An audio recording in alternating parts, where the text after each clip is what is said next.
Fala você, meu MZ, bem-vindo a mais um Scan, a mais um episódio, e hoje vamos tratar sobre espectrometria de massas, sobre universidade, indústria, essa relação mercado corporativo, mercado acadêmico. Então vem comigo porque isso merece um Scan.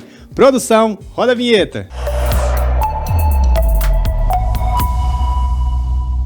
Eu sou o Lucas Maciel e você está no ProtonAction, seu hub analítico, seu hub regulatório. E no Scan de hoje, espectrometria de massas, com o meu convidado, professor Boniek, aqui da Federal de Goiás. Seja muito bem-vindo. Obrigado, Lucas. Um prazer enorme estar aqui com você para discutir um pouquinho, sobre essas técnica fantástica que é a espectrometria de massas. Nem fale que é fantástica, porque também eu vou defender aqui o mais fantástico ainda. E que bom poder contar com você. Carinha de novo, também igual a minha, né? Não vou perguntar a idade. Mas, professor Boniek, conte um pouco aí da sua trajetória profissional. Você falou da técnica fantástica em si, mas como que você chegou até nela? Como que foi essa paixão? Como que você descobriu a espectrometria de massas ao longo da sua formação aí? Conta pra gente um pouco. Bem, isso é uma longa história, né? Eu vou começar a contar um pouco sobre minha trajetória acadêmica, né? E como eu cheguei aí na espectrometria de massas. Desde criança, eu acho que eu desenvolvi um pouco esse senso, né, da curiosidade. E sou de uma cidade pequena, interiorana de Minas Gerais. Mineiro. Mas divisa com Goiás, no noroeste mineiro. Não está muito distante aqui da cidade que eu moro atualmente, né, que é Goiânia. Mas desde aquela época, né, tinha essa vocação, morava na fazenda e ficava fazendo perguntas sobre o que acontecia na natureza, tentar identificar as coisas, etc., né? Então, isso era sempre a pergunta e não tinha meios para isso, né? Mas eu tinha uma vocação grande para estudar isso, ler bastante. Eu ficava na biblioteca pública na época com os livros que tinham. Então, minha avó tinha uma enciclopédia, né, daquela Barça antiga, eu folheava. Eu também estudava pela Barça. Talvez sejamos da mesma época. Exatamente. Então, aqueles livros, né, o conteúdo que eu tinha era basicamente aquele acesso. E logo que eu entrei no ensino médio, né, eu tive o contato com a química, né, eu desenvolvi uma atração muito grande e resolvi fazer química. E lembro até hoje que tinha aqueles guias do vestibular, e eu vi que tinha uma faculdade, né, no interior de São Paulo, que era o Polo da Tecnologia, e resolvi, pelo próprio formulário, né, fazer a inscrição no vestibular, e acabou que eu fui para São Paulo, fiz a graduação em Química na Federal de São Carlos. Na graduação em Química, logo no primeiro ano, eu participei de várias palestras, etc., e fui para um grupo de síntese orgânica, não era o que eu faço hoje. Entrei na química orgânica, tinha muita facilidade com química orgânica, e o laboratório que eu fiz iniciação científica era um laboratório muito bem equipado, onde a gente tinha contato, né, eu fazia minhas reações, acompanhava essas reações, tinha um cromatógrafo gasoso, tinha um CGMS, E, além disso, eu tive a oportunidade também, né, de operar uma ressonância magnética nuclear.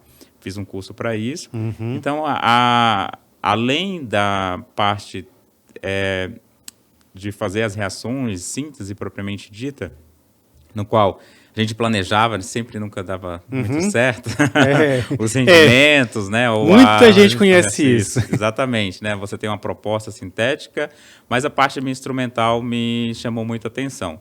Então, ao longo disso, né, dos 3 anos que eu fiz iniciação científica, eu fui desenvolvendo essa atração por técnicas instrumentais, instrumentação, e decidi ir para o mestrado, né, para a área, né, eu fui para a Unicamp, onde eu pesquisei no país, onde que seria o grupo mais, com maior infraestrutura, né, e com maior oportunidades para crescer dentro dessa área.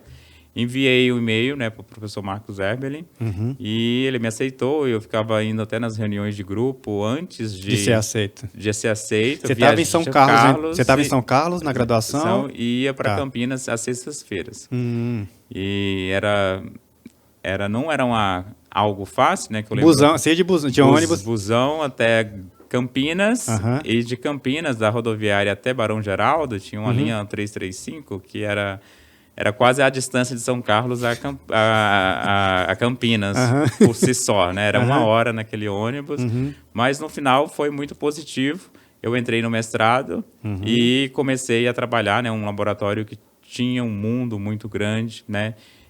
De diversidade de espectrômetros de massas. À época era o laboratório mais bem equipado, acho que, do país. Muito contato com empresas. Isso foi em que ano que você entrou no mestrado? Eu entrei no mestrado em 2007. 2007, tá. Eu tive uma formação relativamente rápida na graduação. Entrei na graduação em 2004. À época, na UFSCar, tinha a possibilidade de você até formar antes dos 4 anos. Eu consegui fazer isso. Que bom. E entrei no mestrado, né, trabalhando com algo relacionado com a minha temática, que era síntese orgânica. Eu fazia síntese de cumarinas, que tinha propriedade, eram alvos para doenças de Chagas, né? E essas cumarinas a gente estudava ali, digamos assim, o objetivo era ter um fármaco, né? E a reação era fazer a ligação de carbono-carbono, e não se entendia muito bem o mecanismo. Então, eu fui estudar no Massas justamente como que era o mecanismo, né, de formação de análogos, né, usando a reação de Heck, Oxa-Heck, todas as reações catalisadas por paládio. Mas depois disso o universo era muito grande, muitos pesquisadores iam no Thomson à época, a indústria, né? Thomson é o nome do laboratório. Do laboratório, né? Só para quem nos ouve se situar. Exatamente. O Thomson, ele é considerado, né, o pai da espectrometria de massas, né? Se propriamente dito, ele determinou a massa do elétron, né? E temos aquele modelo de pudim de passas. Sim. Né? Então, assim, o meio que ele fez a determinação da massa do elétron foi aprimorado depois pelo Aston e assim por diante. O laboratório, o nome é em função disso. Em homenagem. E a partir disso, né, eu fui cada vez mais entrando dentro do campo, né? Tive a oportunidade de trabalhar com várias pessoas, principalmente esse contato com empresas, né? Tinha empresa de celulose, farmacêutica, a gente resolvia muitos problemas. Tinha desafios que chegavam para você e você conseguia aplicar o que você estava fazendo ali na pós-graduação. E logo em seguida fui trabalhar com uma técnica que estava chegando no Brasil à época, né, que era uma análise de espectrometria de massas de alta resolução. E essa técnica é um FTIC-RMS, era o primeiro do Brasil, junto com um projeto também da Petrobras, né? E aí que eu entrei no mundo também do petróleo. E está até hoje. Está até hoje. Estou até hoje, né? Depois do meu doutorado, eu fiquei um tempo também trabalhando como pesquisador visitante no CEMPES por 2 anos. CEMPES, né? O Centro de Pesquisa da Petrobras. Na época, eles tinham um equipamento operacional, um FTICR. Eu era o responsável por esse equipamento lá. FTICR, só para quem ouve a gente... a espectrometria de massas de ressonância ciclotrônica de íons com transformada de Fourier. É uma técnica, né, uma sopinha de letrinha, mas é uma técnica hoje que consegue medir a massa, né, com maior precisão, né? Se a gente tem uma balança de 5 casas, esse é o massas, né, que vai conseguir ter essa precisão a 5 casas. Dadas as devidas proporções, então, assim como a balança de 5 casas, tem o FTIC-RMS. Que você vai conseguir mensurar ali massa de moléculas e átomos, né? Hoje, mais apropriadamente para moléculas, em função do método de introdução, mas das devidas proporções, exatamente isso. E aí, você foi trabalhar como pesquisador, e como que foi esse salto para você chegar, passar no concurso, agora como docente na Federal de Goiás? Como que foi essa transição? A época, né, estava como, digamos, era um contrato temporário, e durante esse período que eu estava na Petrobras, abriu a oportunidade, né, de um concurso específico para espectrometria de massas aqui na Universidade na Federal de Goiás. Ao mesmo tempo também abriu na UNB. Na verdade, eu fiz os 2 concursos, e inscrevi nos 2 concursos, mas o da UFG foi o primeiro e acabei Passou, ficando por aqui. deixa a vaga para outro. Que bom. Exatamente. E aí, assim, foi... Bom, pena o UNB que perdeu você, né? Mas a UFG ganhou você. E aí, assim, foi um momento, né, onde que as universidades brasileiras estavam, assim, se expandindo, e de lá para cá, né, a partir da minha chegada, consegui estruturar um grupo de pesquisa, né, e ter hoje, juntamente aí com a minha colega professora Andréia, né, o LACEN. Que LACEN significa? O Laboratório de Cromatografia e Espectrometria de Massas. Onde também temos um parque analítico, né, considerável. Só antes de você continuar falando do parque analítico, eu quero falar com você. Tá curtindo esse conteúdo? Então se inscreve aqui no canal e ativa o sininho, que aí toda vez que tiver conteúdo novo, você vai ser notificado. Agora, voltando aqui para o meu convidado, ô professor Boniega, então comente aí então do parque tecnológico que você vem construindo na UFG. Sim, eu cheguei aqui em 2012. 2012. Tinha a vaga veio em... eu estava no meio do meu meio para o final do meu mestrado.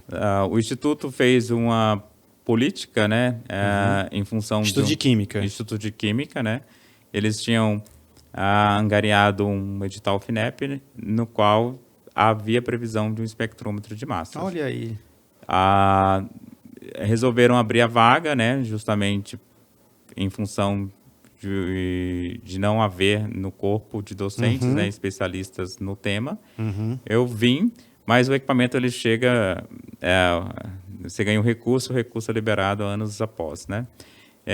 Mas no interim, né, em função justamente da minha proximidade, né, e minha linha de pesquisa que eu desenvolvi ao longo do doutorado e depois da minha experiência na Petrobras, né, a caracterização de misturas complexas, principalmente o petróleo, ter essas assinaturas moleculares, eu consegui, através de projetos, né, e de termos de cooperação, estruturar um primeiro projeto que nos permitiu ter os recursos necessários para reformar a infraestrutura do Instituto, à época, né? E vinha o primeiro espectrômetro de massas, então, que foi o Orbitrap. Você fez uma parceria, então, com a Petrobras e aquele lá da FINEP estava rolando. Exatamente. O recurso foi aprovado, mas não chegou. Exatamente. Você precisou ir atrás de um parceiro para poder... Entendi. Exatamente. E no interim, o que é muito importante, né, assim, que eu cheguei, tive uma realidade que era adversa, não tinha um espectrômetro de massas para trabalhar. Posso imaginar a angústia e a ansiedade aí. E nesse interim, sou muito grato, principalmente eu fui atrás, né, de uma parceria com a Embrapa Agroenergia em Brasília, onde eles tinham espectrômetro de massas, né, eles têm uma infraestrutura muito legal. A minha primeira aluna de mestrado, ela ficou em Brasília trabalhando na Embrapa, né, eles têm essa parceria com a universidade, e até essa infraestrutura ficar pronta aqui, na verdade, eu fazia o uso... Ia em Brasília, às vezes... Você tinha um pezinho lá, então? Semanalmente, né? Às vezes, em Brasília, deslocava para não manter para manter a linha de pesquisa, né? Para não ficar estagnado, né? E, ao mesmo tempo, mantinha um forte vínculo, né, com um grupo de pesquisa também de espectrometria de massas no Espírito Santo. Então, eram esses locais... Também na temática de petróleo. Tá. Eram esses locais. E aí, em 2014, a gente conseguiu o primeiro projeto e veio o recurso, conseguimos remodelar o laboratório, né, para receber o espectrômetro de massas. O Orbitrap chega na UFG em 2015. E logo depois disso, fizemos a inauguração do laboratório, né? Já com o nome lá? LACEN. Tá. Desde então, LACEN. Nesse ano aí, acho que em 6 de novembro, né? Vai fazer agora? 10 anos do laboratório. E olha, o tempo passa, né? O tempo passa. Você começou lá em 2014, 2015, com um Orbitrap, um massas, no caso, um analisador do tipo Orbitrap. De lá para cá, hoje, são quantos equipamentos que você tem no laboratório? Hoje estamos com 5 equipamentos. 5. Quais são os tipos? Hoje temos 2 Orbitraps. 2 Orbitraps. Temos um Ion Trap, Ion Trap. um Qtof e um FTI CRMS. Então, Triplo quadrupolo vai chegar, como é? O triplo, teremos um triplo em breve. Não para, não, como é? Onde que tem espaço para caber? O laboratório hoje precisa, a gente terá ali no ano que vem, né, uma nova sede, com um espaço totalmente remodelado. 2025 com novidades, então. Exatamente. Que bom, que bom. Isso é bom, assim, ver essa trajetória que você vem contando, ter saído ali do doutorado, começado como pesquisador, aos poucos fazendo uma parceria daqui e dali, veio a oportunidade do concurso, você conseguiu, logrou êxito, e aí foi construindo a sua linha de pesquisa com massas daqui, e hoje já tem essa quantidade, e pelo que você está me descrevendo, mais outros equipamentos vão chegar, porque afinal de contas os desafios não param, tenho certeza disso. E é tempo aí que você precisa para gerenciar o seu laboratório, gerenciar a sua carreira acadêmica e gerenciar também o departamento, que a gente sabe que na realidade brasileira, o professor em si, desempenha vários papéis ao mesmo tempo, então é o professor, é o pesquisador, é o coordenador, é o gerente, é o diretor, e tem sempre que atender ali do aluno ao reitor naquelas mais diversas demandas, sem perder a sua essência ali, não, eu entendo do massas, da espectrometria de massas, dos desafios, que tenha a me responder. E um ponto importante, daqui a pouco eu vou te perguntar sobre as suas linhas de pesquisa, mas ao longo aí, antes de chegar mesmo na docência, a questão de você já ter uma parceria com uma empresa, a Petrobras. Como que você foi enxergando o quanto de contribuição que isso foi para a sua carreira, para você poder ter iniciado ali em 2014, 2015 e chegar aqui em 2024, 2025, comemorando aí os 10 anos de LACEN?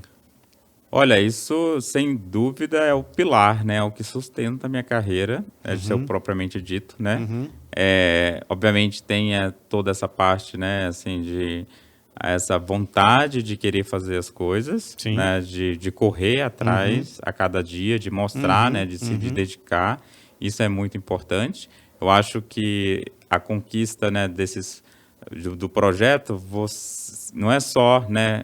Querer, né? Você tem que se mostrar. Sim. E tem que fazer a indústria, né? Ela quer, né? Obviamente, você tem que entregar também resultados e principalmente tem que ter confiança. Eu acho que ao longo sou grato de ter essa relação de confiança mútua, né? Entre os parceiros que nós temos, né? E sempre o compromisso de fazer as entregas, né? Na medida do possível, né?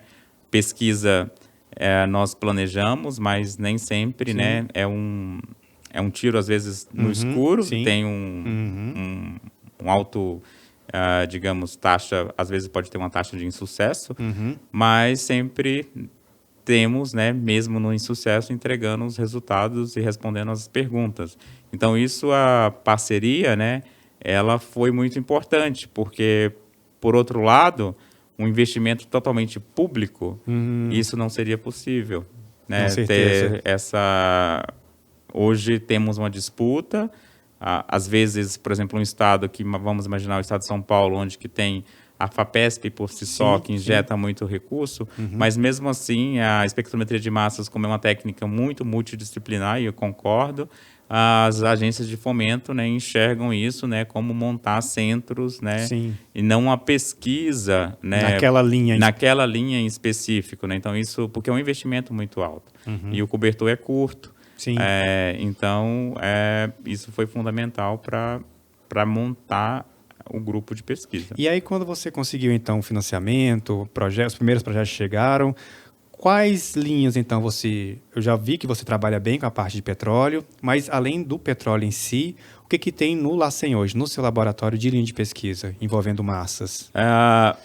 Em função do meu background, digamos assim, em termos gerais, né, o que eu posso definir, né, como uma linha de pesquisa, né, nós fazemos uma análise, né, o perfil molecular, em diversos materiais, né? E entender a dinâmica dessas interações moleculares com os diversos meios, quer seja naturais ou não naturais. Certo. Então, dito isso, né, as nossas linhas de pesquisas hoje, né, tem um foco muito grande para usar essa assinatura molecular para responder questões acerca da indústria do petróleo, mas também essa mesma assinatura molecular, ela é usada, por exemplo, né, ela pode ser usada na indústria farmacêutica, estudar, por exemplo, produtos de degradação de fármaco, né, a interação desses fármacos no meio ambiente, né, digamos assim, uma química ambiental, prospectar novas moléculas com potenciais terapêuticos ou marcadores de doenças, né, que aí é o emprego da metabolômica, então nós também temos trabalhos da metabolômica, e no passado, principalmente em função de um edital específico, nós trabalhávamos muito com a linha de química forense, principalmente toxicologia, né, então nos primórdios do laboratório eram duas vertentes, né, acabou que esse financiamento acabou e praticamente a linha também não temos feito muita pesquisa nessa área, mas nós temos todo o ferramental para isso. Hoje em dia, o laboratório se concentra, né, sobre minha responsabilidade, análise de misturas complexas, as ômicas em si, né, metabolômica e petroleômica, né, sendo o carro-chefe do laboratório. Além disso, no que eu disse ainda há pouco, né, sobre investigar essas interações moleculares, nós também desenvolvemos metodologias, né, para investigar a distribuição espacial dessas moléculas. Então já acaba fazendo uma imagem. Uma imagem. Então tá. Nós temos a linha de pesquisa em imageamento químico pela espectrometria de massa, onde nós prospectamos a distribuição de certos alvos, lipídios, em tecidos, tanto animais, vegetais, né? E até mesmo a gente leva a mesma ideia para no mundo do petróleo, né? Fazendo imagem de rochas. Né? Lá eles têm um objetivo, por exemplo, de entender como que dá a interação do fluido com a rocha, né? E isso faz parte de você entender esse aspecto microscópico, né? E a espectrometria de massa nos fornece essa... É uma técnica, realmente, você falou que é fantástica, eu sou apaixonado pela técnica, a minha formação também. Você estava comentando sobre a questão da assinatura molecular, eu estava só desconfiando aqui, ele vai falar em metabolômica, porque eu trabalhei no finalzinho do meu doutorado e um dos meus pós-docs foi nessa parte de metabolômica, pegar a assinatura em doenças, mais especificamente ali trabalhei com Covid e processos inflamatórios em geral. Mas só para destacar realmente, a gente está falando aqui de um contexto forense, contexto ambiental, contexto petrolífero e hospitalar, vamos falar assim. Então, a técnica ela vai tendo essa abrangência, vai tendo essa capilaridade, tem espaço para todo mundo e, novamente, você comentou da questão que não é um financiamento para o BONIEC pesquisador em massas, mas é um centro, uma central analítica que eu venho construindo, que aí dá suporte. Então, assim, são várias linhas de pesquisa, são vários desafios. Eu não gosto de falar a palavra problema, eu gosto de falar desafios. Então, que você se propõe, novamente, como é pesquisa, pode ser que dê certo, pode ser que não deu certo, e naquele resultado que não deu certo, a gente investiga por que não deu certo, e aí você vem solidificando, pavimentando a sua carreira, já tem aí esses 10 anos, tem mais os próximos 10 anos, a gente vai conversando. Mas, continuando aqui, o professor BONIEC, recentemente você voltou dos Estados Unidos. Você estava no Instituto de Tecnologia da Califórnia, não era isso? Correto. Tive uma experiência muito legal no Caltech. É pós-doc que eu posso falar? Como? É isso. Eu saí como um pós-doc aqui da universidade, né? Nós temos Os alunos que ficaram doidos, né? Os daqui. Me desdobrei um pouco e deixei 6 meses aí o laboratório, mas realmente a equipe nossa muito boa e eles conseguiram tocar o barco nessa ausência. Pega logo outro pós-doc, não é isso?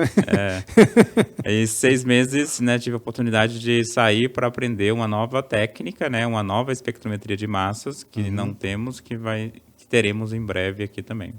Lá no Instituto de Tecnologia, que eu estou curioso para saber essa nova espectrometria de massas, certo, aqui você conhece a realidade, tanto da época que você estava na pós-graduação e hoje do outro lado como docente, e lá nos Estados Unidos, quando você foi certamente ali desenvolvendo a pesquisa que você tinha, também você foi convivendo. Faça aí contrapontos, semelhanças e diferenças, vantagens e desvantagens entre o sistema de pós-graduação brasileiro, o sistema de pós-graduação americano, e no seu retorno aqui para o Brasil, o que pode ser implementado, o que dá para ser implementado, o que você vê de sucessos aqui no Brasil ou de falhas aqui no Brasil que lá nos Estados Unidos você aprendeu? Olha, de certa maneira, assim, o modus operandi é similar. É similar, então. Então, o nosso modelo, temos cases de muito sucesso, né? Onde o aluno ele entra no programa, tem que fazer um projeto, né? Seguir, fazer umas certas disciplinas. A diferença básica aí, número 1, eu fui para um departamento, ele não era química, é geociências, né? E ciências planetárias, em função da técnica que eu fui aprender. Talvez a química tenha uma outra vivência. A diferença é que nos Estados Unidos a regulamentação em torno da pós-graduação não é tão grande como no Brasil, né? O sistema não é nada regulamentado, como aqui nós temos a CAPES, né? Certo. Então, as normas são pulverizadas em cada instituição. Então, assim, a instituição... Mas isso não significa, né, que você, digamos assim, solta... vai ficar à vontade e não vai ter ali, obviamente, entregar uma formação de excelência. Pelo contrário. Então, o primeiro ponto que eu observei é o tempo. Enquanto aqui no Brasil nós ficamos, né, uma correria para ter ali uma titulação em 4 anos, né, tem um cronograma em torno de qualificar, de fazer vários exames, etc. Lá isso era um pouco mais solto e as teses, né, geralmente eram 6 anos, mas o sistema deles, eles não fazem mestrado. Aqui nós temos o mestrado, então se a gente contabilizar mestrado e doutorado, né, temos aí os 6 anos que ficamos assim equânimes, né, em termos de tempo. Sim. E por que eu estou falando isso? Porque deixando isso de uma maneira mais assim solta, né, eles conseguem ter mais tempo, né, para pensar, né, e é esse que eu vejo uma grande diferença. Não que a gente não pense, né, não estou falando isso, em hipótese alguma, né, mas eu acho que aquela pressão, né, acaba que você tem que entregar algo, né, e às vezes a pesquisa, né, você tem um desafio e às vezes a gente fica enviesado de ter uma determinada resposta e a resposta às vezes pode demandar tempo, né, e como estamos formando, né, pessoas, as pessoas podem ter níveis de desenvolvimento diferentes. Então, eu participei de defesas de tese lá, presenciei que tem pessoas que defenderam em 12 anos, outras em 10, outras em 6, né? Então, são tempos diferentes, mas todas entregando trabalhos, né, de um alto nível, né, com publicações na Science, né, na Nature.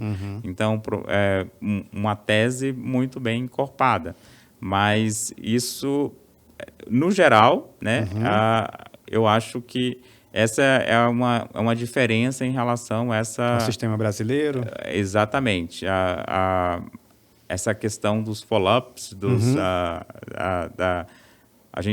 da regulamentação excessiva, né, em termos de prazos, etc. Talvez há no Brasil hoje algumas iniciativas para isso, né, de flexibilizar e de deixar um tempo, de olhar mais a qualidade, né, do que você ficar o tempo um peso muito grande. Porque a CAPES, na verdade, o que ela olha? Né? Ela olha alguns parâmetros, para o programa ter nota 6 e 7, que isso vai, além da qualidade, isso vai retratar do investimento, de bolsas, de aplicação, né?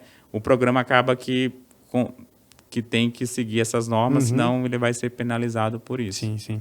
E comentou da questão dos anos, o mestrado, não ter o mestrado, no caso, nos Estados Unidos, a realidade de lá. Então, a pessoa já faz o doutorado, aí tem uma certa flexibilidade temporal, pode concluir num prazo maior ou menor, e fazendo sempre esse contraponto com as regras de lá e a daqui. E em termos de visão, eu falo a partir de uma realidade que eu fui formado, que eu vivenciei, de você seguir ali o mestrado, engatar o doutorado, pós-doc, mas visando a carreira acadêmica.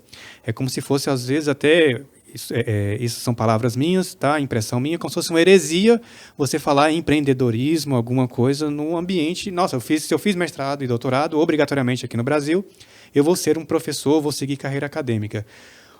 Eu quero que você passe a sua visão também sobre isso e no Caltech, o que você, nessas teses que você viu sendo defendidas e com os colegas que você conversava, essa questão de seguir carreira acadêmica ou seguir pelo empreendedorismo, é uma heresia falar em empreendedorismo ou você pode sim tranquilamente falar em empreendedorismo, as duas coisas podem andar juntas? Olha, no Instituto de Tecnologia, né, como Caltech, né, empreendedorismo é uma palavra-chave. Até a maneira como as aulas, né, eu participei de algumas aulas, eles são muito mais focados em resolver problemas, né, as perguntas sempre para tentar resolver algo e fazer uma contribuição num certo domínio do conhecimento, né, o que eu posso contribuir aqui para responder esse gap. No Brasil, nós temos, talvez por uma deficiência, né, quando o nosso sistema de pós-graduação foi implementado, na década de 70, 60, né, tínhamos a necessidade de formar doutores para atender a academia, para formar novas universidades. Né, porque as universidades brasileiras, a maior parte delas tem 50 anos, né, para menos. Sim, sim. Então, a gente tinha que formar um corpo para atender essas universidades e talvez por isso, né, enraizou esse conceito de que doutorado, uma pós-graduação, é para seguir a área acadêmica. Lá não é esse o caso. Lá nós vemos, né, uma interação muito grande entre indústria, né, digamos, o laboratório que eu estava, né, ele é um laboratório que o escopo é análises isotópicas, né, na área de geociências, mas eles têm, né, lá os próprios professores têm uma empresa, né, que aqui no Brasil tem liberdade de ter. Tem uma empresa que é um dogma aqui, né, e tem fazem muito serviço, né, fazem muita pesquisa associado a empresas, né.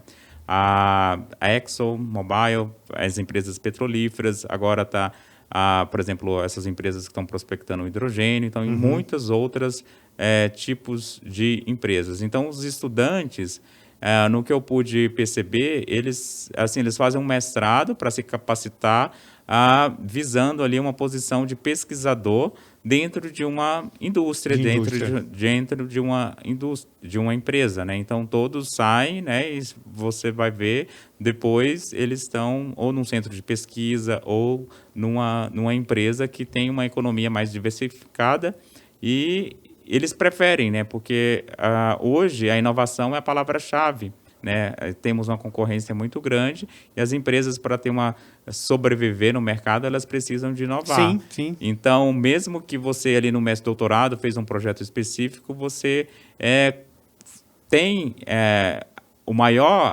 a sua maior bagagem vai ser justamente aquela bagagem de desenvolver um método científico, de resolver problemas, de ir atrás, de pesquisar, de saber fazer perguntas, de saber identificar onde que são os gargalos, né? Para melhorar algo. Então, isso eu acho que é a grande bagagem, né, de fazer uma pós-graduação, e lá fora está muito preocupado com isso. Uma coisa interessante que eu vi, o Caltech fez uma cerimônia de graduação. Ele faz isso anualmente, é um instituto pequeno, né, eles têm poucos alunos. Então, eles graduaram todos os alunos. Digamos assim, o paraninfo do ano, né, quem falou, discursou lá, quem fez o discurso foi o presidente da NVIDIA, né, a empresa mais valiosa do mercado hoje, né, falando justamente, trazendo, né, a necessidade de ter expoentes, né, de novas pessoas com ideias, né, para esse meio.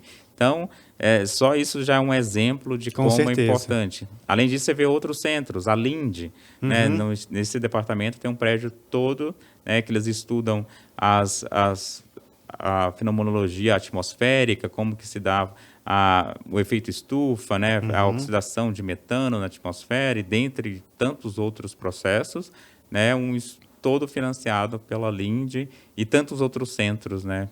E é importante que isso aconteça. O que eu vejo, vou até retomar um dado que você trouxe aí da questão ali. Ok, ali na década dos anos 1970, havia um problema, um desafio das universidades, precisavam do corpo docente, como que a gente consegue? Formando os mestres e doutores. Para isso, precisam ser abertos programas de pós-graduação. E aí, ao longo do tempo, isso foi se evoluindo. E aí, você me permite, que eu não tinha nem sido combinado aqui, eu recuperei um dado, foi publicado na revista FAPESP, agora de junho, falando o seguinte, o número de estudantes titulados cresceu sem parar, é de 2024, né? Então, cresceu sem parar por mais de 3 décadas, ou seja, por mais de 30 anos, atingindo o pico de 24,4 mil doutores e 70 mil mestres em 2019. Mas esse fôlego arrefeceu na pandemia, por conta de tudo que a gente viveu, e aí, de uma forma meio que distinta, a gente vê algumas universidades, algumas regiões retomando esse número que tinha, retomando não, mas assim, tentando ter o que tinha antes, mas a gente vê, em geral, que a pós-graduação no Brasil vem sofrendo essa crise, algumas regiões mais, outras menos, e um ponto até que se destaca é a questão do reajuste das bolsas, que trouxe aqui, no ano passado, 2023, houve um reajuste de 40% no valor das bolsas federais de pós-graduação, depois de mais de uma década de estagnação. Um outro dado também que é importante, por exemplo, você já nucleou aqui uma linha de pesquisa em Goiás, então, dado o valor da bolsa, é muito mais vantajoso para o aluno estar próximo da família, com aquela bolsa que ele tem, que ele consegue se manter, do que se deslocar para um centro como São Paulo, que foi a minha realidade. Eu graduei em farmácia no Piauí, buscando a excelência, fui lá para Ribeirão Preto, na USP, você, a mesma história, era de Minas Gerais, buscando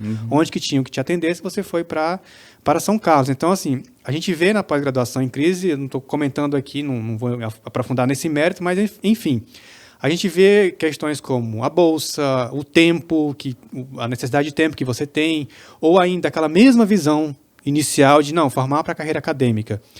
E aí você já vem trazendo essa experiência internacional. Não, a gente forma na pós-graduação, mas esses mestres, esses doutores, eles estão aqui para resolver problemas.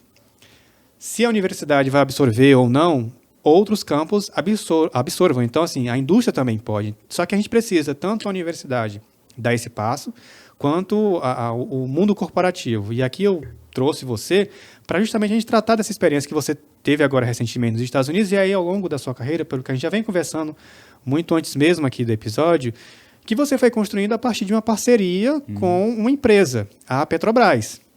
Então tem ali uma parcela estatal, tem uma parcela privada, é empresa. E certamente quando chega para você, tem os prazos. E como foi que nasceu mesmo essa parceria? Porque não seria mais fácil, por exemplo, você deslocar um aluno para a Petrobras? Por que ela fornece o equipamento para você no seu laboratório? Só para a gente entendendo como que funciona essa parceria.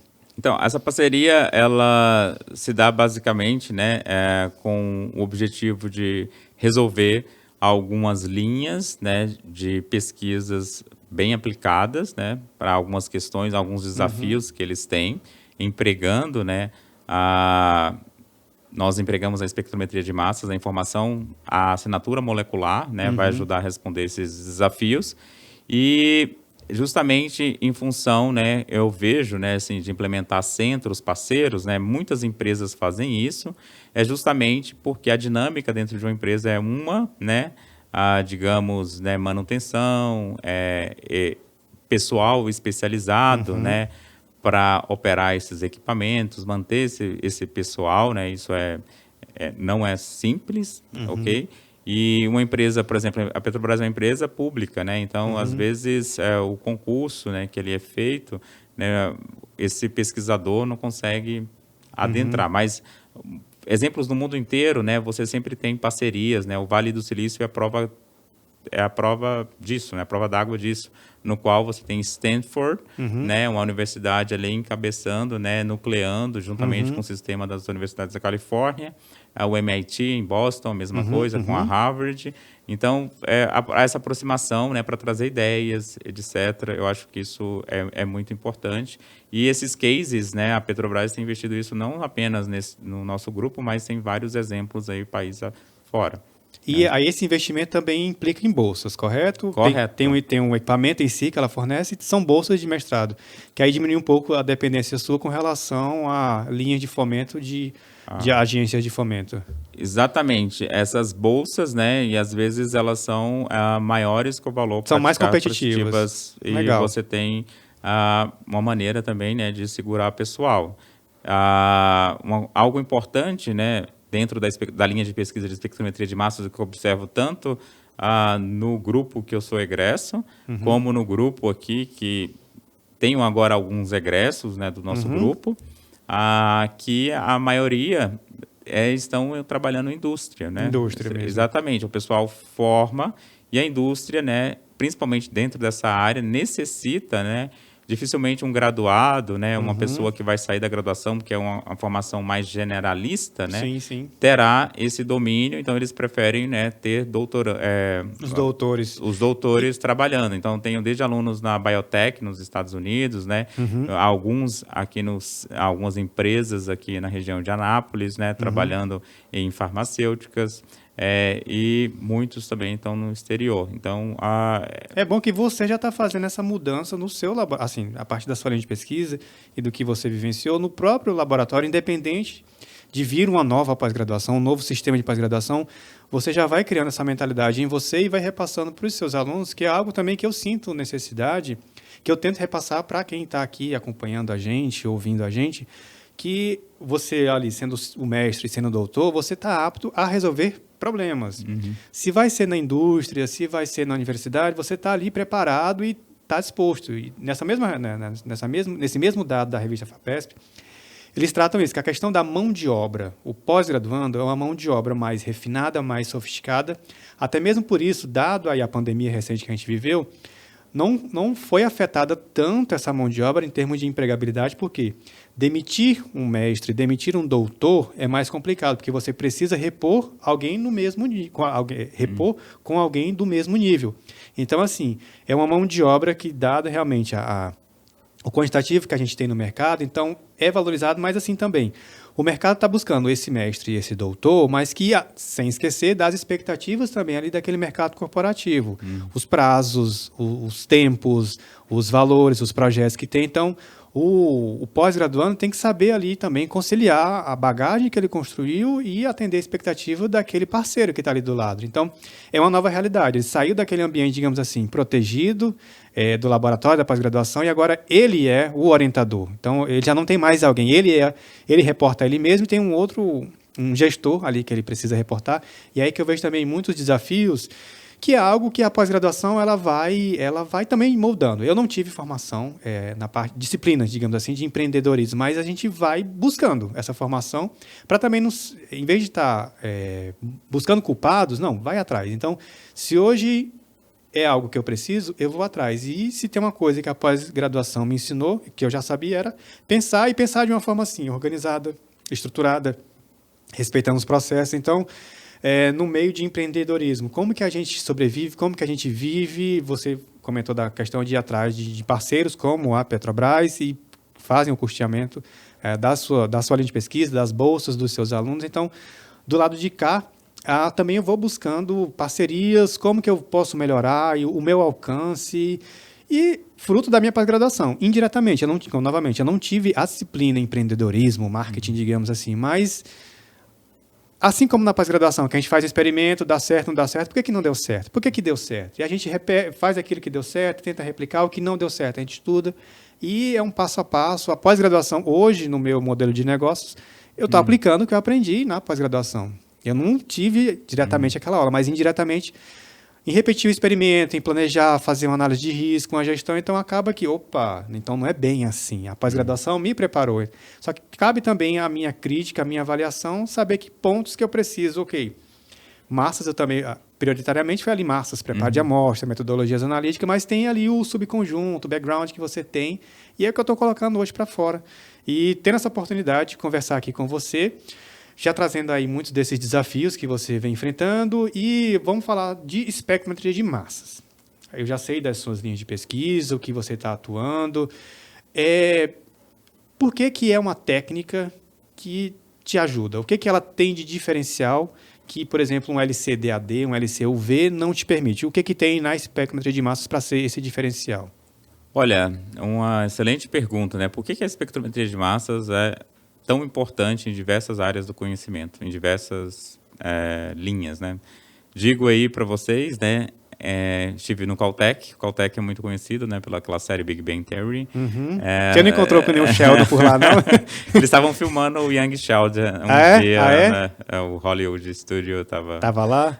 E por quê, né? A gente vê desde que eu estou falando isso, né, trazendo esse contexto, porque tem espectrômetro de massas, né, em missões espaciais, né? A NASA tem miniaturizado esse espectrômetro de massa e principalmente o gargalo da espectrometria de massas é como introduzir amostras, né? Sim. Então, respondendo a pergunta, né, a massa, né? Massa é uma propriedade da matéria e eu posso definir pessoas, né, com massas, colocar essa característica, né, essa feature, mas não vai ser específico. Quando eu olho para o mundo microscópico, né, vou ler moléculas, átomos, né, vamos lá nos elementos químicos, cada um deles, a massa exata, se eu for olhar a massa exata, eu posso atribuir a massa exata para cada um deles. Então, se eu tenho uma técnica que consiga medir de maneira exata essas massas, eu tenho um atributo. Então, a espectrometria de massas, quando a gente olha molecular, né, moléculas, né, e se moléculas a gente imagina como ali uma combinação de vários elementos químicos, nós teremos massas específicas para cada uma molécula. Mas vai ter moléculas, né, como em pessoas, vai ter a mesma massa. E aí? Como é que faz? Como que faz para resolver esse problema? Aí segue o segundo pilar da espectrometria de massas que eu digo, né? São dois pilares fundamentais. O padrão isotópico. Então, os elementos químicos que constituem aquela molécula têm uma assinatura isotópica. E essa assinatura isotópica é como se fosse o fingerprint. Então, se a massa é o RG, a assinatura isotópica vai ser o CPF. E, além disso, né, entramos aí no cenário, né, de fragmentação, né, espectrometria que eu de gosto massa. Também. Elucidação estrutural. Você pode quebrar essa molécula. E cada molécula ela quebra, né? Digamos assim, você pode quebrar ela em pedaços diferentes. E essa maneira, né? Essa fragmentograma, né? Ele pode ser usado para identificar. Então, por isso que a especificidade da espectrometria de massas, né? E ela é uma técnica tão útil porque você consegue fazer essa determinação dessa propriedade em níveis muito baixos, femtomols, é uma técnica muito sensível e consegue te dar uma especificidade muito grande. Tem ainda alguns desafios, sim, enantiômeros, né, é uma questão, e aí, eu não consigo, obviamente, mas... Mobilidade iônica você já trabalhou? Como é? Mobilidade iônica é um outro ponto, né, que é muito importante para a separação de isômeros, tem que ser avançado bastante, a gente não tem aqui planos... Talvez no futuro próximo vamos trabalhar nessa técnica de alta resolução. O FTCR tem uma célula de mobilidade iônica, mas não para agora. Mas tem se desempenhado aí um desafio muito grande, principalmente nas impurezas farmacêuticas, nos PFAS, PFOS, né, que é um contaminante emergente. O mundo todo tá olhando nisso. Então, área ambiental, então. Exatamente. Tá. E você comentou, eu te cortei um tempinho atrás, sobre a questão de a novidade, que você, lá no Caltech, que você foi ver no Massas. Que novidade é essa que linha de pesquisa inédita você está pensando em trazer aqui, colocar no seu grupo de pesquisa relacionado aí ao seu pós-doc recente? Como eu comentei, nós temos, né, a linha de pesquisa assinatura molecular e agora vamos entrar na assinatura isotópica. E como é o pilar da espectrometria de massas, massa, né, que é molecular, e o perfil isotópico. Então, essa técnica, né, que o pessoal do Caltech desenvolveu, eles conseguem, né, medir espécies, né, muito raras, né, onde eu tenho ali uma molécula, imagina o metano, uma molécula pequena, onde você tem uma espécie com carbono 13 certo. E com deutério certo. Na mesma molécula. É chamado de clump, o termo em inglês, né, que na verdade são os isótopos agrupados. Você tem dois isótopos raros numa mesma molécula. Bem raro, né? Carbono 13 E deutério, né, já a abundância relativa já é baixa. Imagina você ter esses dois elementos raros na mesma molécula. E a abundância, né, a assinatura isotópica dessa molécula com esses elementos raros é usado, né, correlacionado aí com vários eventos que você consegue reconstruir a história dessa molécula. Então, pensando no metano, que é um dos gases estufas, né, é uma preocupação hoje, né, você consegue saber qual que é a temperatura que essa molécula formou, se foi formado por exemplo, uma queima de uma madeira, se vem ali de do interior, né, dos ruminantes, né, se é formado bactérias dos bovinos, se é formado em um lago, se é formado... Você consegue pegar, então, toda a história, faz a trilha de toda a história por meio dessa...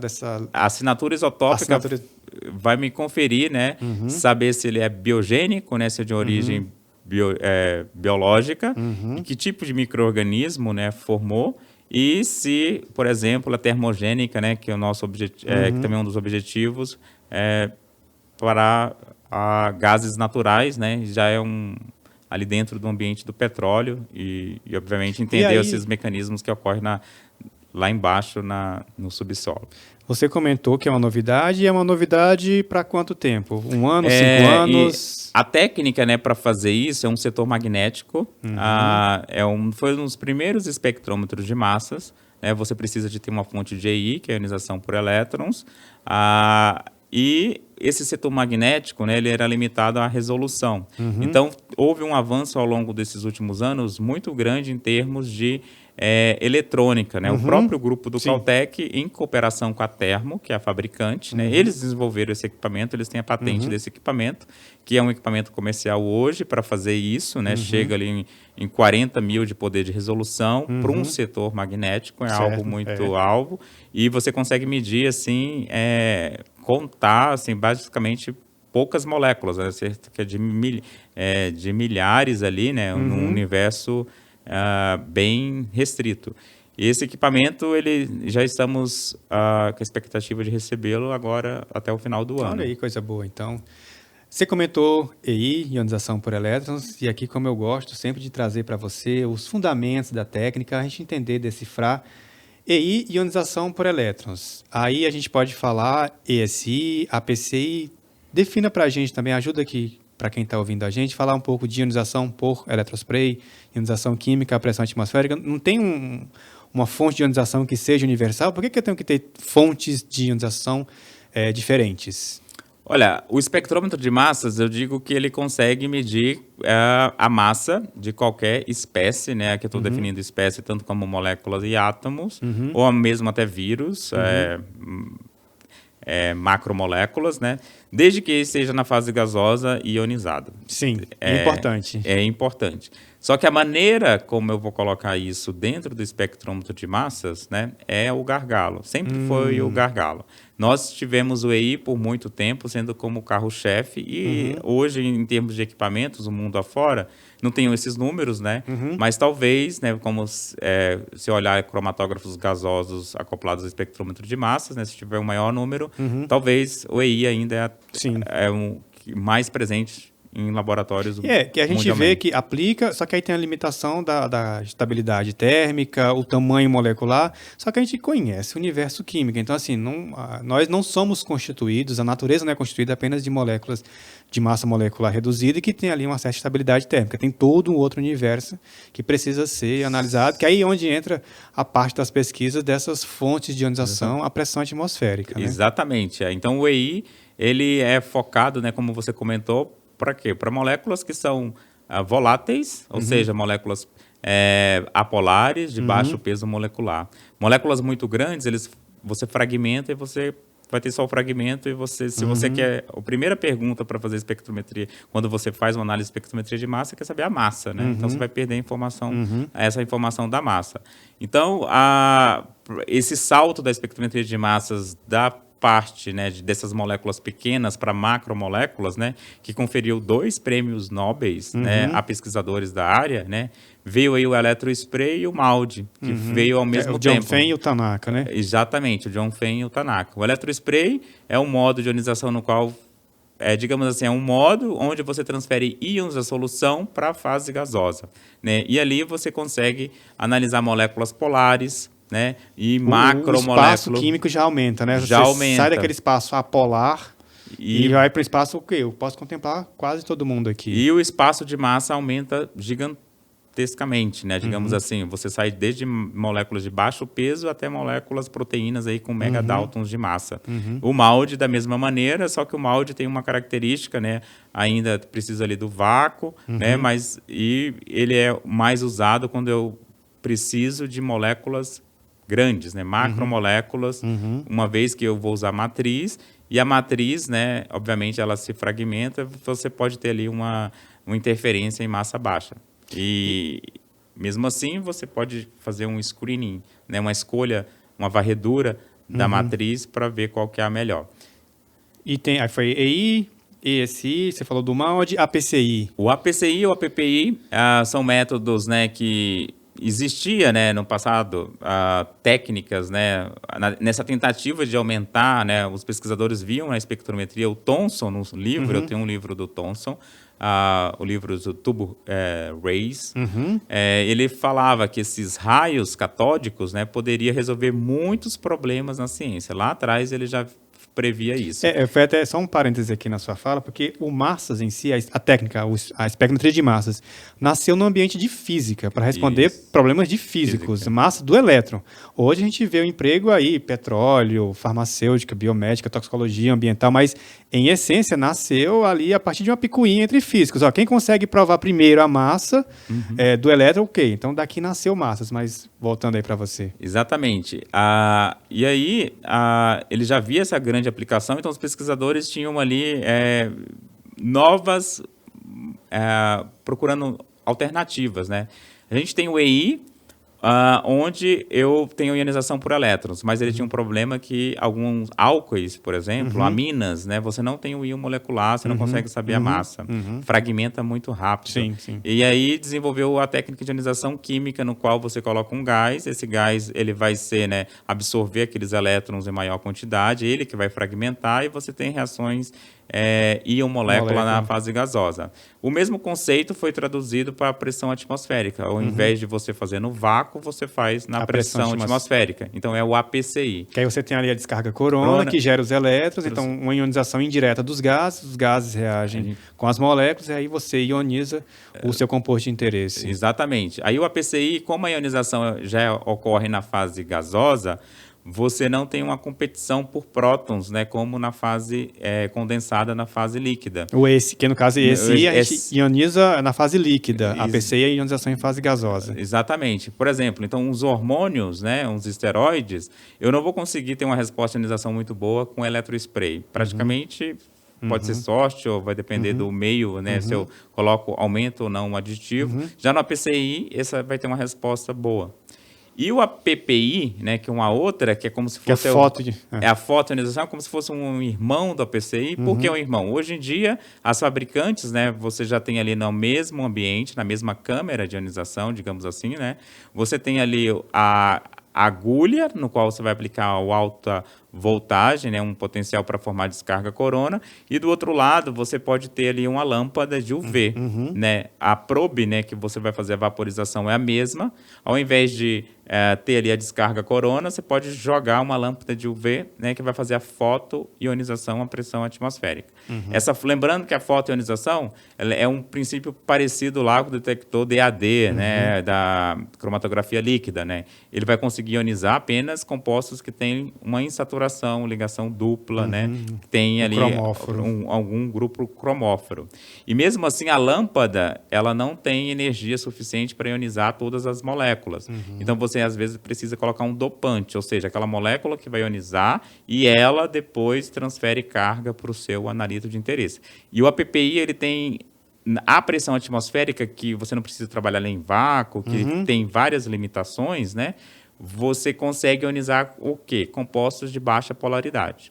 Só que massa até 1.000, 1.200, porque eu tenho que vaporizar. Sim. Aí essa vaporização, você não consegue vaporizar moléculas muito grandes. Então, tanto a PCI como a PPI vai ter esse limite até 2.000, né? Mas não passa disso que você vai, eu não lembro assim, de trabalhos, né? A massa superior a isso. Então, e a ionização, que você trabalha também com ionização ambiente. Isso. A ionização ambiente, digamos, né, temos aí, né, o preparo de amostra sempre importante, né? Aí às vezes, né, tem uma brincadeira, né, positiva, né, que o melhor é não ter preparo de amostra, Sim, né? sim, Então, sim. a fonte de ionização ambiente de espectrometria de massas nasceu com esse objetivo, né, de você ter um preparo de massa, de um preparo de amostra Mínimo. minimizado, a interrogar o analito, o seu alvo, no meio que ele se encontra. Então, a gente tem aí alguns exemplos emblemáticos, né? Você quer identificar a nota, né, de R$ 1, R$ 10, né? Você pode colocar na frente do espectrômetro de massas e você pode ter o perfil. Então, isso minimiza o preparo de amostra. É umas técnicas hoje empregadas justamente para você fazer esse screening sem cromatografia, né? No qual você vai ter uma velocidade de análise muito alta e aí depois, né, digamos assim, os comprimidos. A gente pode fazer um screening ali dos comprimidos, né, procurando aí nitrosaminas, e aqueles positivos você manda para uma análise mais elaborada para determinar o teor, caso você queira ver qual que é o teor da nitrosamina ali. Isso pode ser feito em vários exemplos. E aí temos uma infinidade de nomes. Aqui ficaria horas. Fonte de ionização tem ambiente. muito mesmo, isso aí. Mas sabendo dessas, vamos pegar as clássicas aí, EI, ESI, APCI, APPI, é o que eu ensino para os meus alunos. Você precisa entender o racional, porque aí a partir do racional você vai se decidindo, ok, a minha molécula tem um tamanho mínimo, baixo, alto, a polaridade é mais apolar, é iônica. A partir desse, se você colocar em um plano cartesiano, aí você consegue, não, então é melhor trabalhar com ESI, é melhor trabalhar com EI, a questão, tudo, a volatilidade da molécula, tudo você, em vez de partir diretamente, não, já tenho aqui no laboratório, vou injetar. Antes de partir para esse estudo, para essa tentativa em si, eu falo para estudar, faz essa etapa antes, estuda muito bem estudado. Hoje a gente tem você comentou da questão da Barça e tudo mais, eu também fui educado aí nessa parte das Barças, mas hoje a gente tem assim, o acesso ao conhecimento muito vasto. Para que você vai começar um desenvolvimento de uma metodologia analítica atirando aí para o escuro, injetando volumes? Calma, estuda primeiro, caracteriza aquela sua molécula, qual a melhor fonte de ionização e como que você vai seguir, como que você vai desenrolar, porque aí você evita dor de cabeça, ganha em tempo para você fazer uma coisa muito, muito bem feita. Isso é muito importante, assim, um dos erros que eu vejo mais, que sempre é recorrente, né, até hoje, é justamente isso de não entender assim, eu quero fazer um massas, né, digamos assim, a pergunta e manda a molécula, né, e não tem nenhuma informação, né? O que você tem que ter em mente, qual que é a sua pergunta, qual que é o seu objetivo. Sim. Por quê? Em espectrometria de massas, como estávamos comentando ainda há pouco, nós não temos uma fonte de ionização universal. O que é espectrometria de massas? Eu gosto de dar um exemplo, né? Ela é como se fosse, né, uma câmera que tem ali várias lentes. A gente não consegue ver o todo, mas a gente consegue focalizar em alguns grupos. Você tem o eletrospray que focaliza nos polares, né, de massa alta a baixa, né? Você tem uma PCI que ali consegue pegar tanto apolares como polares, mas uns apolares limitados ali em determinado da fase de solvente que você usa. O APPI, que é mais apolares, mas você tem que ter uma dupla ligação. Já restringe mais ainda. Já restringe, né? Então, se minha molécula não tem um grupo, um cromóforo, não tem elétrons ali, pi, né, digamos assim, mais específicos, né, para mim tirar esse elétron e ionizar, eu não vai conseguir. É a mesma coisa eu levar uma parafina para analisar no eletrospray, não vai funcionar. Então, você tem que ter, né, obviamente, aí entra a parte básica, né, assim, em torno de química orgânica ou de estruturalmente química, né, de saber os grupos. Olha, eletrospray, modo negativo. Tem que ter um grupo ácido, né? Eletrospray, modo positivo, tem que ter um grupo básico, né? Que aí a gente está falando no caso positivo, a protonação, a capacidade de aceitar um próton. Exatamente. Modo negativo, desprotonação, é a capacidade de perder esse próton. Que aí a gente volta a conceitos básicos lá da química orgânica, acidez e basicidade ali de Lewis. Então a gente está vendo como as coisas vão se encaixando. Então tudo tem uma razão de ser. A gente aplica, para que eu vou estudar isso aqui? Tem uma razão de ser. Exatamente. Eu acho que o conceito mais importante, né, para resolver, olha, química orgânica, né, às vezes os estudantes têm assim, medo, né, arrepio, mas é importante entender essa questão fundamental, estrutural, né, porque vai refletir no massas. exemplos, né? Por exemplo, não consegui ter o espectro da minha molécula, mas quando você vai olhar, olha, isso aqui não tem um grupo básico, então o modo positivo não vai funcionar, você tem que colocar no modo negativo.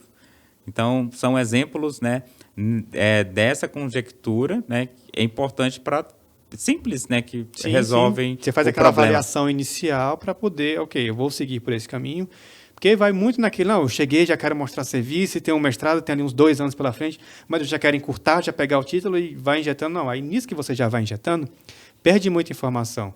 Você comentando de química orgânica, é interessante, eu lembrei de eu acho que foi defesa de mestrado, foi um doutorado, foi defesa de doutorado, não foi dissertação de mestrado, não. Mas, enfim, a pessoa da banca, ela, nas perguntas vai e vem, né? Ela comentou, olha, você quer uma dica de vida que eu te dou, de verdade, do fundo do meu coração? Tem um amigo químico orgânico, tá? Porque resolve a sua vida. Era uma colega minha, era farmacêutica, mas aí tinha que resolver umas estruturas, ressonância, enfim. Mas ela deu essa dica e hoje, trabalhando, assim, tendo vindo para o mundo corporativo, eu vejo, gente, a química, minha bagagem sempre foi em química orgânica, desde a iniciação científica. Eu sempre soube que ela era fundamental e hoje eu estou só tendo essa chancela de quão fundamental ela é para os mais diversos desafios que a gente tem em mãos. Então, hoje eu estou com massas. Só que antes de chegar no equipamento em si, independente de ser o equipamento do estado da arte ou o equipamento lá de 1900 e tanto, o princípio é o mesmo. Então, eu tenho que ter essa minha bagagem em química orgânica, tenho que entender, eu falo, infelizmente, felizmente, né? Se você quer entender espectro de massas, quer se destacar profissionalmente, dê esse passo com relação à química orgânica, entender toda essa reação, como que se processa, e ali a gente está falando, dentro do massas, a gente está falando de reações em fase gasosa, então tem ali as suas regras que a gente precisa entender, mas entendendo, aí você consegue decifrar uma fragmentação, chegar a um desconhecido, seja um produto de degradação, seja um produto de metabolismo, uma espécie aí que você está pesquisando no petróleo, um produto natural, o que quer que seja, mas você tem que ter aquela sua bagagem, aquele seu arcabouço em química orgânica, que vai ser o divisor de águas. A química orgânica, digamos, né, estuda a química do carbono, que é a química da vida. Então, está em todos os processos. Não adianta fugir. Não adianta fugir. Não adianta fugir. E, às vezes, também temos aí, assim, para fazer uma ligação, né, na química orgânica, estudar a conformação de moléculas, a reatividade ou não, né, você tem que estudar energia, que tem conceitos de fisicoquímica, né? Tem a parte analítica, então é uma química completa. Fomos estruturados nessas caixinhas, né? Mas hoje a química, eu acho que ela não está nessas caixinhas, né? Você precisa... olha, vou trabalhar só na analítica, não vou precisar saber mais nada das outras químicas, né? Porque eu vejo, digamos assim, uma maior aptidão. Não. Você vai precisar, né, ter pelo menos esses conceitos básicos e saber onde procurar isso, né? Então, talvez, né, essa dica de ouro aí, regra... Tem um amigo químico orgânico, porque justamente, né, digamos, na minha síntese orgânica, era fazer metodologias, né, fazer reação, colocar ali para você ter o produto. Então, para entender, maximizar o seu rendimento, né, você precisa debruçar ali no mecanismo que envolve aspectos termodinâmicos, né, cinéticos. Você tem que caracterizar o seu produto. A gente fazia uma cromatografia em coluna, fazia um HPLC, fazia um cromatógrafo gasoso, massas, ressonância. Então, ele tem uma formação, digamos assim, ampla, né, esse contato, né, esse arcabouço. E aí, às vezes, né, você está ali num aspecto acadêmico para resolver um específico e, às vezes, né, voltando naquele assunto de empreendedorismo, né, a gente não consegue, a gente tem que pensar um pouco fora da caixa, né? Mas olha o tanto de características que um químico orgânico tem, né, que ele pode vender como um portfólio de habilidades dele, né? Ele treinou num CGMS, treinou num ressonância, ele consegue permear em vários problemas, que eu acho que é o que a indústria está querendo, né? Hoje, lá fora, muito mais, principalmente essas farmacêuticas, elas estão com muitas vagas abertas. Hoje, a espectrometria de massas é um carro-chefe para desenvolvimento de produtos. Então, o que você está fazendo aí? Já procura formação em massas, já estuda, vai atrás, ouve aqui o podcast, já compartilha aí no WhatsApp da família, do laboratório, para você ir aprendendo sobre massas e mostrar também para aquele seu amigo que aprendeu o quão fundamental essa técnica. E, professor Boniek, só para fechar esse bloco mesmo de conceitos, a gente foi trazendo aí definições das fontes de ionização. No começo, a gente estava mostrando aí de como você foi equipando o seu laboratório, aí falamos termos como Orb Trap, eu perguntei de quadrupolo, que aí eu comentei sobre, são analisadores de massas. Então, assim, defina para a gente aí, traga o que é um analisador do tipo Orb Trap, o que é um analisador do tipo quadrupolo, o que é um analisador do tipo Ion Trap. Não tem a pessoa não pode perguntar, não é tudo a mesma coisa, não é analisador de massas, o que diferencia cada um deles? Olha, o analisador de massas, ele tem a principal função dele é discriminar os íons e ordenar eles, né, colocar em caixinhas ali, em função da sua massa. Imagina o seguinte, você tem 3 caixas, né? Uma de massa 19, 20, 21. Então, o que o analisador vai fazer? Ele vai pegar essas massas, né? Vão ordenar elas e vão jogar na caixinha, né? Que é a função do detector, sim, 19, 20 e 21. Então, ele está discriminando, separando em função das massas sobrecargas. Essa separação, eu falei de um modo bem simplista, né? Ela ocorre em função, né, do comportamento desse íon em interação de campos elétricos e magnéticos. A depender dessa interação, né, a gente tem os diversos tipos de analisadores de massas. A gente tem o setor magnético, no qual eu vou acelerar esse íon e vou fazer esse íon passar dentro de um campo magnético, e aí a trajetória desse íon vai ser em função da sua massa. Ou seja, eu vou focalizar sempre os íons de massa 20 em um determinado ponto. Certo. Assim, em função do meu campo magnético e em função da velocidade que eu acelerei. Então, se eu acelero os íons, né, a todos eles numa mesma voltagem, né, e o campo é fixo, né, então eu consigo focalizar sempre a mesma massa-carga no mesmo ponto. Então, esse é o princípio básico do setor magnético.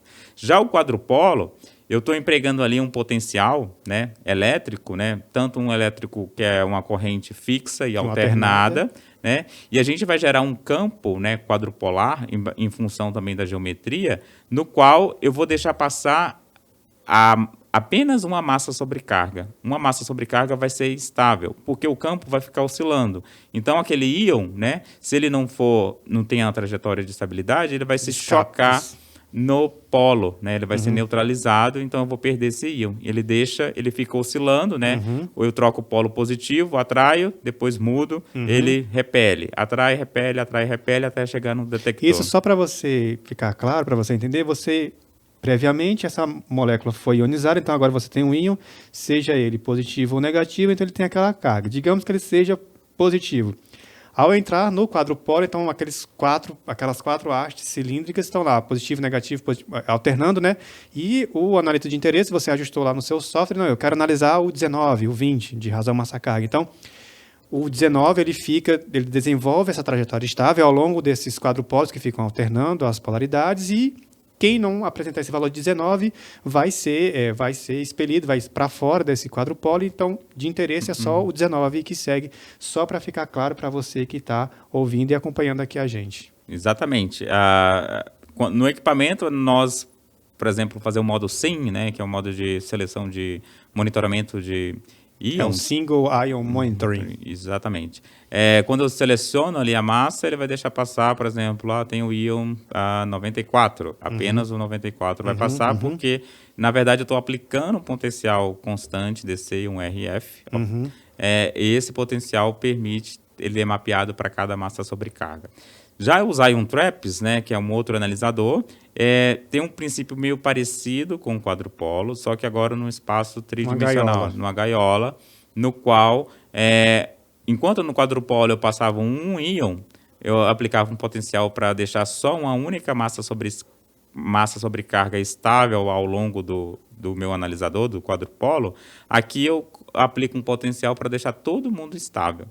E aí, para mim fazer essa discriminação, o que eu faço? Eu aplico um pulso, não uma voltagem, para desestabilizar cada massa sobrecarga por um único ciclo, né? Então, eu começo lá, jogo para fora o 19, jogo para fora o 20, e assim por diante, aí eu vou fazendo o scan, vou fazendo a leitura de massa. Que aí, quando a gente está falando de quadrupolo, a gente está falando de uma separação no espaço. Quando a gente está falando de Ion Trap, é uma separação no tempo, porque eu vou desenvolvendo esses ciclos, né, que você falou, então, temporalmente eu vou, ok, ejeta esse íon, ejeta o próximo, e aí eu vou conseguindo Perfeito, exatamente. fragmentar. Enquanto é no espaço quadrupolo, ou é no tempo, porque são ciclos, né, você tem que ter tempos específicos, um equipamento acertado a milissegundos para fazer a varredura ali em toda a faixa de massas. Aulão de espectrometria de massas, aulão de espectrometria de massas, gostei demais. Estou gostando, você trazendo essas vertentes do massas. Espero que você, do outro lado, também esteja aproveitando, tirando nota disso aí, o que se aproveita da técnica, onde que você pode trabalhar, empregar, investir. E já se aproximando aqui do final da nossa conversa, você já trouxe aí algumas novidades da sua linha de pesquisa, mas em linhas gerais, tá? Pode ser da sua pesquisa, você como professor, quais são então as perspectivas aí que você vê para os próximos anos, o Massas, a sua linha de pesquisa, para quem está ouvindo a gente, ok, eu vou investir, vou atrás dele, o que espera? Então, assim, o que vai ter de novidade? Olha, a linha de pesquisa, né, nós estamos implementando aí novas linhas para a área isotópica, né, a assinatura isotópica. Muitas vezes, né, em vários processos, nós temos uma mesma assinatura molecular. Digamos assim, você tem lá o controle saudável, doente, né? Então, assim, os mesmos tipos de aminoácidos, os mesmos metabólitos estão ali presentes. Mas e aí, será que o perfil isotópico, né? Porque vamos imaginar o câncer, né? É a mesma bioquímica, praticamente. Então, os mesmos atores, as mesmas moléculas vão estar ali presentes. Mas aquela célula, ela está sintetizando, né, que ela está doente, está desordenada, ela está sintetizando isso de uma maneira, digamos assim, mais rápida. E isso vai causar um fracionamento isotópico diferente em relação ao saudável. Então, talvez a assinatura isotópica pode ser uma solução para mapear melhor esses meios, né? Então, nós estamos apostando nisso como para os próximos passos aqui no LACEN, tanto em aspectos clínicos também como os aspectos em termos de novas energias, né? E na área de energia como um todo, na área do petróleo. O que eu vejo também, a espectrometria de massas, né? Obviamente tem que ter uma evolução instrumental para minimizar, a gente já tem equipamentos miniaturizados. A espectrometria de massas, né, in loco. Temos nos Estados Unidos muitos bons exemplos. Sim. Hoje a espectrometria de massas acompanhando cirurgia em tempo real, né, ajudando o médico, o cirurgião para delimitar a área, né, por exemplo, na biópsia, né? Na biópsia, saber se aquele tecido é sadio ou não. E isso, por si só, né, já ajuda muito a sobrevida ali do paciente, o prognóstico, né? Além disso, a parte prospectar novas moléculas, né? A gente precisa de novas moléculas para novos fármacos, então é a técnica de escolha. A gente tem, obviamente, a ressonância que ajuda, mas a ressonância é limitada em função do nível, né? Você quantitativo que você quantitativo que você precisa para ter a análise. Então, essas três grandes áreas, né? Eu vejo aí de grande potencial, principalmente com diversas aplicações em muitas áreas, né? Então, a assinatura isotópica, que é um campo pouco explorado, essa parte de levar a espectrometria de massas, né, para o ambiente, aqui exemplificado como hospital, mas pode ser, por exemplo... Aeroporto, por exemplo, você... já Estados tem. Unidos, por exemplo, você vai lá, o fiscal passa ali, ó, aquele lenço na sua mão, e daquele lenço, o equipamento que vai fazer a leitura é o massas.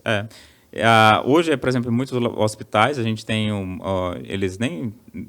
O nome não é espectrômetro de massas, né? Biotype. A Bruker vende esse equipamento, para fazer identificação de bactérias. Então, uma infecção bacteriana, você precisa ter uma resposta alta. Em vez de ficar cultivando ali na plaquinha... demora... Você tem um limite de cultivar, né, o tempo de sim. crescimento. Eu acho que a partir do segundo dia você já tem quantidade suficiente para ter uma sensibilidade no molde. E é um teste já muito usado. Então, exemplos nesse sentido, né, eu acho que é onde que a espectrometria de massas está andando. E principalmente olhando lá fora um pouco, a análise, o olhar mais detalhado, né, o que consumimos, né? Então, a espectrometria de massa está identificando contaminantes que até agora a gente não estava ligando no ar, na água e nos nossos alimentos, né? E principalmente também prospectando novos fármacos. É isso aí, bacana, bom ouvir aí da sua experiência, do seu conhecimento, ao longo dos últimos 10 anos, já vou colocar assim, do que você vem estruturando na sua linha de pesquisa, e justamente aproveitando aqui da sua presença e de tudo que você construiu, vou fazer uma pergunta agora saindo mais do lado químico, enfim, desse lado mais biológico, exato, digamos assim. Agora é uma coisa mais, uma discussão mesmo entre nós aqui, seres humanos, tá? Esquece o empreendedor, o professor, docente. Vamos lá. Não mais o professor Boniek. Boniek, hoje, como docente federal de Goiás, mas o que o Boniek, hoje docente, diria para o Boniek lá do comecinho da graduação? Que palavras você diria para aquele Boniek? Olha, isso é uma questão bem filosófica, né? Agora te peguei. Só responde de massas. Então, eu acredito, uma carreira científica, né, você vislumbrar aí anos, né, e principalmente querer ali ter assim, um emprego, saber, né, verificar o final do túnel, né, se vai ter uma luz realmente, né, nós passamos ali por altos e baixos, né, obviamente tem uma ansiedade muito grande, né, e às vezes você quer desistir do caminho ou às vezes, né, você está naquela direção e fica desmotivado. O que eu diria hoje, né? O que eu diria hoje para o Boniek lá atrás, né? Para, às vezes, ir mais a fundo, né? Repetir o mesmo caminho, né? Eu acho que fiz umas boas escolhas, né? Mas acredito que atrás eu poderia ter me esforçado mais ou ter me dedicado mais em algumas situações para, às vezes, abrir outras oportunidades, né, que nesse meio do caminho aí deixei escapar. Então, eu acho que falaria isso. Aqui não tem certo nem errado, é o que você realmente sente vontade de ter falado eu ali. vejo, assim, tenho muito contato, né, com os estudantes, com a mesma fase de etária que eu vejo lá do passado, né, e às vezes essa questão de não conseguir ver o futuro, né, de saber essas dúvidas, né, todos têm dúvidas, e a ansiedade, né, é um fator aí crucial para seguir ou não seguir, né, e eu acho que o recado né, mantenha o foco, né, trabalho de formiguinha, crie o hábito que eu acho que no final, com certeza, pode demorar, né, uns mais rápido, outros vai depender das oportunidades, né, mas a retribuição é certeira. É isso aí. É o processo, é desenhar aquele processo. E assim como num projeto de mestrado, doutorado, você tem ali, atingir o objetivo que você quer é conquistar aquele título. Mas até conquistar aquele título, tem aquele objetivo e dentro do objetivo tem aquelas etapas. Então, no primeiro mês do seu mestrado, o que você vai fazer? No segundo. Então, até chegar ali no último mês, no último ano, o que você vai ter feito para realmente já ter escrito a sua dissertação. Então, não é nada assim pronto. A dissertação não cai do céu, a tese não cai do céu, então você vai construindo o processo. E é nesse processo, às vezes, o objetivo que você desenhou ali na submissão do pedido, ok, não deu certo. Então, pelo seu amadurecimento, você vai fazendo um ajuste de rotas. Era para ter isolado um composto, mas eu não consegui. Ok, será que realmente você precisa continuar isolando esse composto? O que você descobriu até agora não te leva a um outro caminho? Então, eu vejo que é muito a maturidade, saber trabalhar a maturidade. E pego para mim, hoje, o que eu aprendi na pós-graduação, eu trato no mesmo sentido de, ok, se eu conquistei ali aquele título, quais passos eu precisei dar? Quais etapas eu fui, ok, para fazer ali o cheque ou não? E por que eu não consegui dar aquele passo? Então, é sempre fazendo aquela avaliação de risco. Assim como você tem que submeter um relatório para a agência de fomento, então eu faço aquele meu relatório interno, beleza. Ao fim daqueles 6 meses, 1 ano, naquelas propostas que eu me coloquei a fazer, quais eu atingi, quais eu não atingi, se eu não atingi, por que eu não atingi? A gente vai sempre ali corrigindo rotas. Bom, um bate-papo agradável, aulão sobre espectrometria de massas. Agradeço a sua disponibilidade, professor Boniek. Desejo sucesso aí na sua linha de pesquisa. Quando já tiver com essas novidades aqui no seu laboratório, eu quero saber, quero ficar por dentro. O espaço aqui do ProtonAction está aberto para mais vezes, você poder vir aqui, a gente discutir massas. Só tenho realmente a agradecer, ter encontrado um espaço na sua agenda para a gente gravar esse episódio. Eu que agradeço a oportunidade de mostrar um pouquinho, né, sobre a minha história e também o nosso grupo de pesquisa aqui na Federal de Goiás. E com certeza será um prazer, né? Ano que vem estaremos aí com a sede de Casa Nova, né? Olha aí. E será um prazer recebê-los para verificar o que temos aí de novidade em espectrometria de massas e também a cromatografia, né? Que sempre uma irmã aí da técnica. Bacana demais. Esse foi mais um episódio do Scan, o seu podcast. A gente discutiu sobre espectrometria de massas. E aí, acompanhe o ProtonAction. LinkedIn, Instagram e aqui no YouTube. Compartilha com seus amigos, compartilha no WhatsApp aí da família. Esse foi mais um episódio. Até o próximo. Abraço, Protonado!